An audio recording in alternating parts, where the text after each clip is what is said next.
This for my baby. Gxlden.Chvld. What's up, guys? It's your girl, the Golden Child, and we're back with another video. If you guys like my makeup right now, I have posted a tutorial for this exact look. And yeah, let's get right into it. So we're here to talk about basically the difference between a possessive and obsessive guy. Obviously, if you guys don't already know, it's ideal to have an obsessive guy rather than a possessive guy.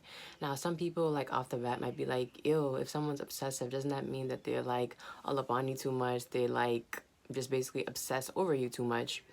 And I guess to each their own. I personally enjoy having a man be, like, obsessed with me, because if your significant other isn't going to be obsessed with you, then who else is going to be obsessed with you besides yourself, obviously?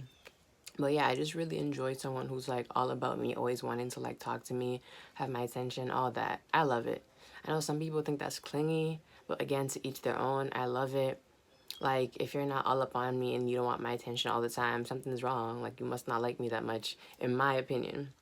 Whereas, like, possessiveness is something that is negative. To be possessive is to essentially try to take ownership over someone. Like, for those who don't know, I really hope all you guys know this, but if you're dating someone, you can't control them. You're not their owner. You're dating them. They're your significant other, but you are not in charge of them or what they do, and you should not act as though you are. Like, for example, possessiveness is, for example, guys trying to police what their girlfriends wear when they go out. That's possessiveness. Whereas, like, obsessiveness is something that I'd say my boyfriend exhibits. Like, one day we went out to a party and I was dressed in, like, very revealing, like, and yeah, instead of being like, oh, who told you you could wear that, oh, you can't wear that, go put clothes on, or anything like that, he just, like, voiced his concern. He was like, are you gonna put anything on top? And I was like, no. I didn't think much of it. But yeah, he grabbed a jacket for me for when I got cold, but he didn't, like, say anything about what I was wearing.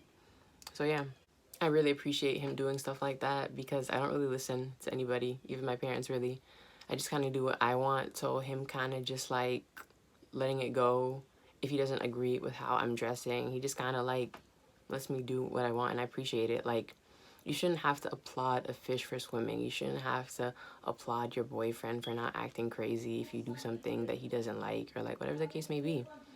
But yeah, another example of, like, obsessive versus possessive is, like, texting, for example. Like, if you don't text back in, like, a timely manner, like a guy, like, acting all crazy or doing the most and being all super angry. Whereas, like, obsessiveness is maybe, like, you're still upset they're not answering as quickly, or they're not answering, but you voice your concern. You're not angry that they're not answering, but you're worried that maybe something is happening to them or something's wrong because they aren't answering. That's, like, a totally different thing. Like, you being angry, like, oh, you're not texting me back, who are you texting, blah blah blah, or being like, hey, is everything okay, what's going on? It's a big difference, guys. It really is. There's so many more examples of, like, basically obsessive versus possessive. This is kind of going, like, a little deeper than I would have thought, but also, if you guys are seeing these patterns and you see that the person that you're with is very possessive, then that could eventually turn into an abusive situation, and that's definitely something that you don't want to have to deal with.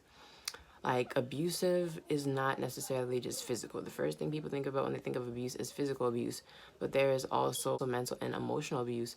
And any type of abuse that you get at the hands of your partner is not something that you have to deal with. And obviously, like, I think most of the people, like, watching this video are around my age, so you probably aren't married. But even to the people who are married, even though you are married to someone, you don't have to put up with anything that they do.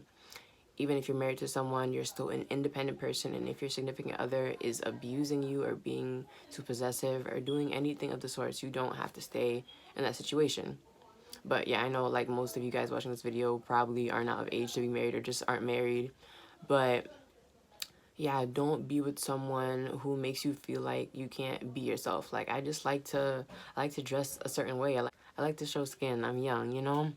All that. But don't be with someone who makes you feel, like, insecure. Like, for example, another thing, guys, like, if you just too revealing, your boyfriend calling you, like, a hoe or whatever the case may be, y'all know what's right and not right. I don't have to like blueprint everything for y'all.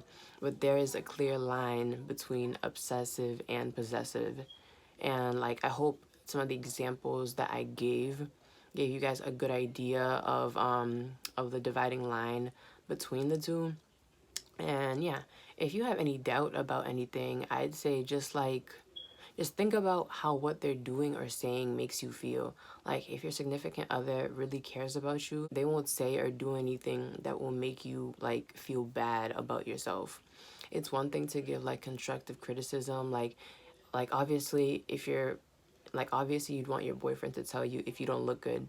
Like if the outfit that I was wearing and it was revealing but it just didn't look good on me, I don't want him to tell me that it didn't look good on me, but say it in a like constructive way. Like don't just be like, oh, you look ugly or like anything like that.